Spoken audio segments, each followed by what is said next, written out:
recién llegado de Buenos Aires, literal. Nuestro invitado que estábamos ya anunciando desde temprano está con nosotros justamente por esta charla realmente muy interesante, además de por la presentación de su libro. También Autoridad en Crisis, tensiones entre familias y escuelas en tiempos de desconfianza y malos entendidos. Está con nosotros el asesor de convivencia escolar e investigación y escritor Mariano Cranco. Con nosotros, buenas tardes. Bienvenido, recién llegado. Recién llegado, sí, con el equipaje ahí nomás.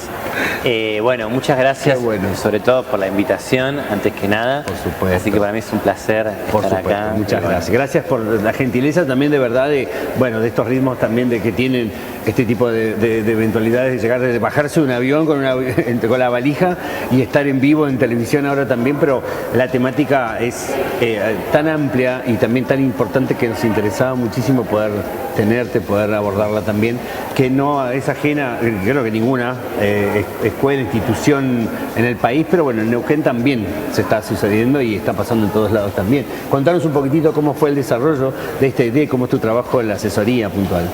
Bueno, yo empecé a trabajar hace más de 15 años acompañando a escuelas cuando justamente se daban situaciones o de violencia o de conflictividad y en ese trabajo que fui haciendo con las escuelas de acompañar, de ir pensando en intervenciones que permitan reducir estos episodios de conflictividad, lo que me fui encontrando, que es lo que trabajo en el libro, son 5 problemas que hoy están como afectando la vida escolar y la convivencia, que tiene que ver con una forma que ha tomado la violencia en la actualidad, muy distinta a otra época, donde ya no hay mucha razón de ser, porque no es una cuestión de una mala resolución de conflictos, sino muchas veces que se impone como la violencia por la violencia misma. Ahí donde siento que si el otro no responde a la expectativa que tengo que defenderme.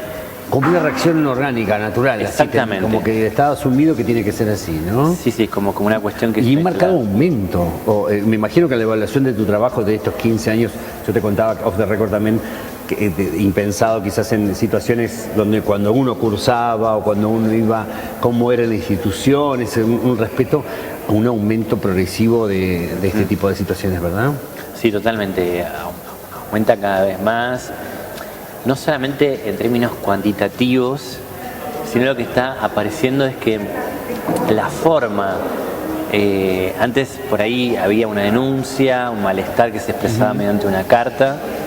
Hoy, lamentablemente, estamos viendo agresiones físicas directamente sobre o algún actor educativo o algún alumno o alguna familia ha sentido que su hijo fue maltratado y lo van y lo buscan al barrio. Claro.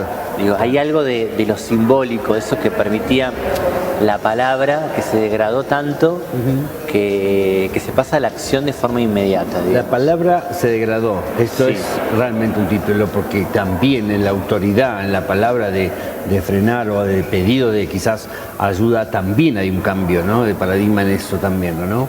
Sí, en principio porque la autoridad ya no está garantizada por asumir un rol, ya no está valorada socialmente por lo que se esperaba de un docente en un momento histórico, sino que hay que poderla tejer de forma artesanal en cada acto, en cada gesto, con lo cual nadie te da ese lugar de autoridad porque la sociedad te lo está otorgando, te lo tenés que ganar en cada gesto, en cada acto.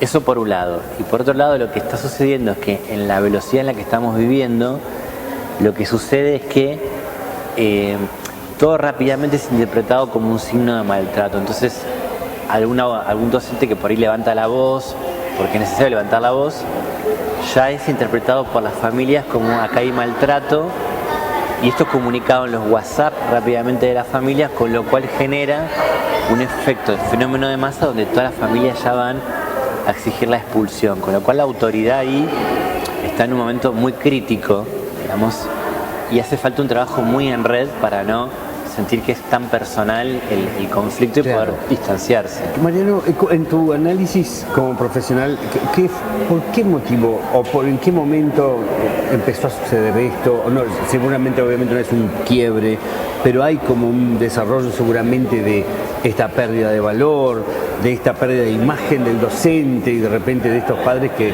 ya directamente accionan a poder comunicar alguna problemática. ¿Qué fue lo que nos genera en tu análisis como sociedad que esto suceda y que antes probablemente era impensado? Yo creo que es verdad que es progresivo, que no fue un corte. Me parece que son varios factores. En primer lugar, ya la escuela, como sí lo oficiaba antes, no está siendo garantía de un ascenso social o de un progreso social, con lo cual eso empieza a generar un malestar, que es un malestar excedente que tiene la sociedad, con lo cual ya la escuela perdió ese lugar que tenía antes porque hay un divorcio entre la escuela y el mercado, digamos. La escuela ya no es garantía que te va a dar un ascenso social, con lo cual ha perdido legitimidad en ese sentido. Otro de los factores que aparece muy fuertemente tiene que ver con el tema de que se está cada vez más validando el que yo me expreso contra el otro si el otro no piensa igual que yo, con lo cual la agresión no está vista como tal, está vista como, bueno, tengo derecho a opinar, vivo en democracia, y se interpreta rápidamente sin analizar eso. Y me parece que también la sociedad de consumo ha generado cada vez subjetividades consumistas que, si no se le da la respuesta que se espera que se le tenga que dar, reclaman, digamos, inmediatamente, a diferencia de otra época donde la subjetividad es una subjetividad preparada para producir, para esperar, para esforzarse. No, la inmediatez absoluta de todo, del scroll de la respuesta inmediata. Y ahora mismo y como yo quiero, ¿no? Exactamente. En eso, de una demanda de padres jóvenes también, quizás, siempre hubo como la crítica también, o por lo menos lo que se escucha también en este análisis, sabrás decirme vos mejor, que empezó esta cosa de la pérdida de valor de, bueno, no, pero la verdad no están capacitados. Mi hijo tiene problema de atención, de repente tiene esto, y no tienen recursos, no hay como una contención. Se empieza a sentir ese comentario generalizado para la institución o para el profesional que está en el aula. Esto es empírico, esto es así, están teniendo recursos también. ¿Cómo lo evaluás vos también en eso? Bueno, ahí hay varias cuestiones. Es verdad que hay un cambio de paradigma muy fuerte en relación a la inclusión plena, que me parece que una cosa es favorecer condiciones para la inclusión e ir pensando en cada trayectoria qué es lo que hace falta para acompañar a un estudiante, que es muy difícil en la escuela, porque la escuela está armada para algo más grupal, desde el para todos, lo mismo,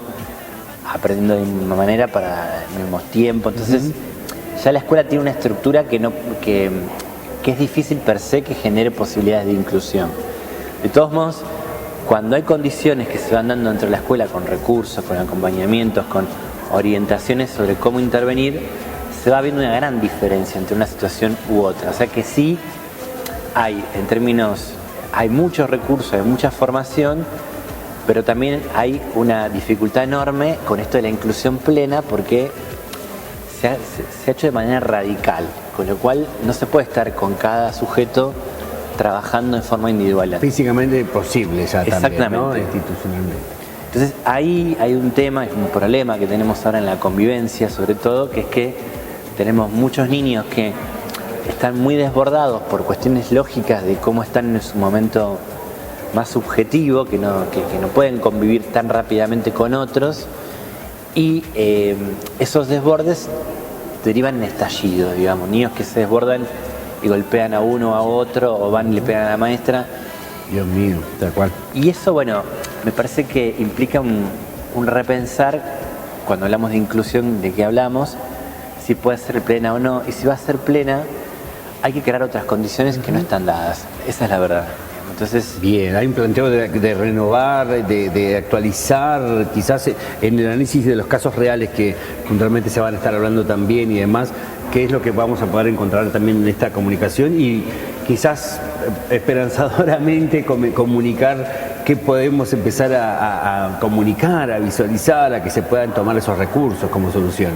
Bueno, justamente el libro lo que hace es trabajar 5 problemas. Sí, señor. Y que es la falta de límites para regular los vínculos propios de esta época, El segundo capítulo trabaja cómo trabajamos las transgresiones de los alumnos, las agresiones, para justamente favorecer los vínculos.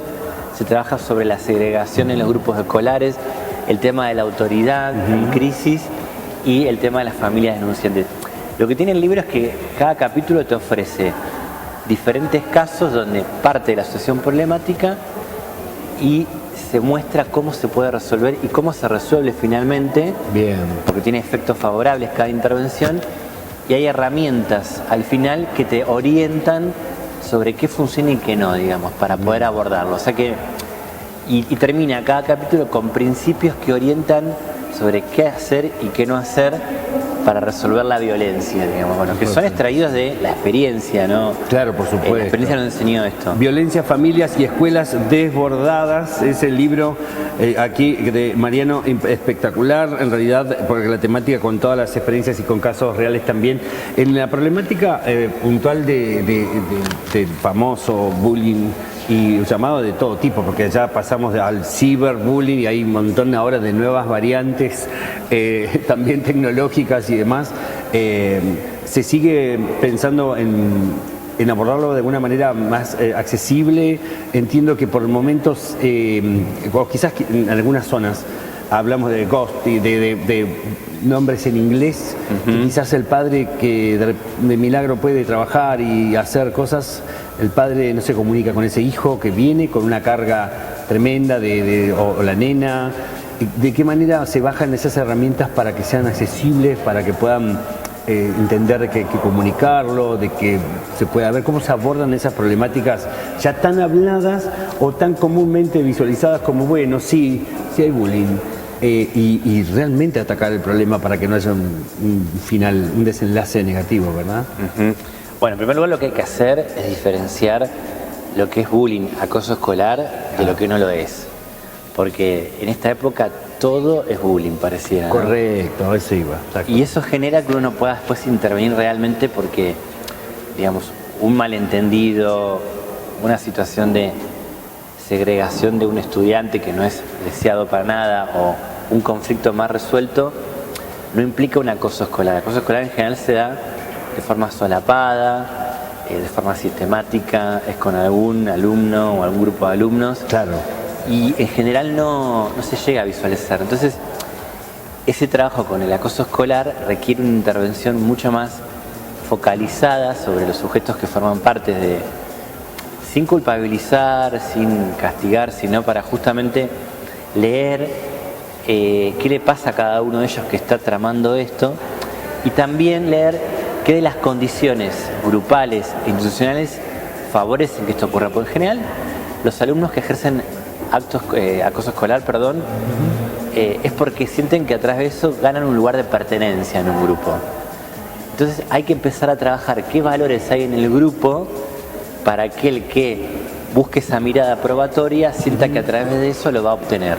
Entonces ahí hay que ponerse a hacer un trabajo más grupal, de visibilizar lo que está naturalizado, que hay que desnaturalizar para que correcto, algo de eso se trastoque. Institucionalmente para poder atacarlo a tiempo, a trabajarlo a tiempo, en realidad uso la palabra más a tierra, pero sí poder intervenir como a tiempo, herramientas útiles, sabiendo que quizás viene de la casa o viene de su grupo de no contención y puede haber, bueno, todo eso en el libro, ¿o no? Y en la charla, por supuesto. Sí. ¿Cuándo va a ser? Contanos todo. Hoy va a ser, ¿verdad? Va a ser hoy a las 6 de la tarde. 6 de la tarde, ahora mismo. No recuerdo el auditorio ahora, lo puedo checar en el celular, después te digo bien, pero 6 de la tarde, 18 a 20, igual está en la página de... Sí, señor, está publicado acá. Yo tampoco tengo, a ver si lo tenemos acá, pero bueno, para que todos los que puedan charlar y tengan el auditorio, son 3 auditorios también acá y van a poder tener la charla de 18 horas y dirigida a todo el mundo también, ¿no? Obviamente. Sí. Ya sé que está, por lo que me comentaron, se ha llenado el cupo. Sí, señor. Pero sí, dirigido sobre todo a directores, docentes, todo aquel que trabaja en las escuelas acompañando, porque va a ser para orientar intervenciones y vamos a trabajar de situaciones concretas de la práctica y a su vez escuchar las preguntas que trae el público para poder sugerir, bueno, de qué otro modo abordar eso que están padeciendo hoy. ¿Cómo fue que empezaste? ¿Qué te inspiró a enfocar puntualmente en todas estas temáticas siempre? Bueno, hay una cuestión en principio hay algo de lo que yo venía viendo, que había mucho trabajo sobre violencia en las escuelas, pero había mucho trabajo teórico o de investigación desde la facultad de la universidad. Y no había muchas situaciones, no había mucho material, yo no encontré al menos, que contaran cómo se interviene, pero situaciones reales de lo cotidiano. Prácticas. Es decir, yo lo que necesitaba era que haya un material de la que muestre escuela, que muestre, y que esto permita que el que se está formando como docente o está trabajando ya como docente se pueda reconocer e identificar y pueda también saber qué hacer si le pasa eso, digamos, como más que conceptualizar, digamos, los fenómenos, encontrar herramientas para poder intervenir. ¿Qué es lo que me pasó a mí cuando arranqué a trabajar? Yo me encontraba con que había muchos autores muy interesantes que me sirvieron un montón, claro, pero a la hora de la práctica no encontraba orientaciones claras.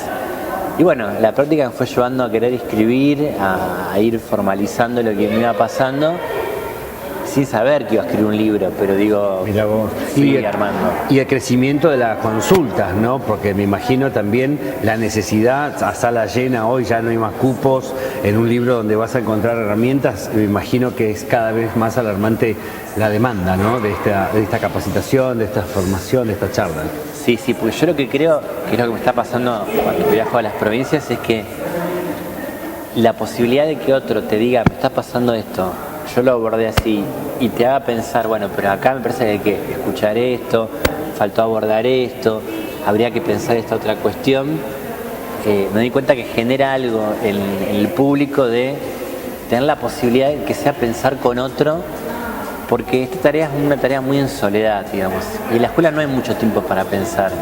Entonces tener la posibilidad de supervisar en el buen sentido de la palabra, que sí los psicólogos tenemos para cuando trabajamos en la clínica con otro, esto en la escuela no está muy instalado. Me di cuenta que hay mucho por hacer en ese sentido, entonces sí, se genera mucha demanda de orientarse. Es una época que estamos todos muy desorientados, que no sabemos cuáles son las referencias. Sí. Se han perdido los valores, hay que construirlos con el otro, pensar qué es el respeto para vos, para mí, discutirlo, ponerlo a trabajar en cada escuela. Sí, de entrada ya poder comunicarlo, ya que creo que es un paso tremendo, poder hablar, que los chicos se puedan comunicar. Hoy es fuente de TikTok todo, es todo el code que encontrás ahí en el inmediato. Y la verdad que me parece que es un momento clave para poder encontrarnos con este material. Mariano, la verdad que felices de poder tenerte, de que hayas podido venir hoy a 18 horas. Entonces, chicos, ¿me confirman la sala? ¿Ustedes tienen la sala de la presentación de hoy? Ahí la tenemos. Y también, por las dudas, no hay más lugar igual, no se preocupe.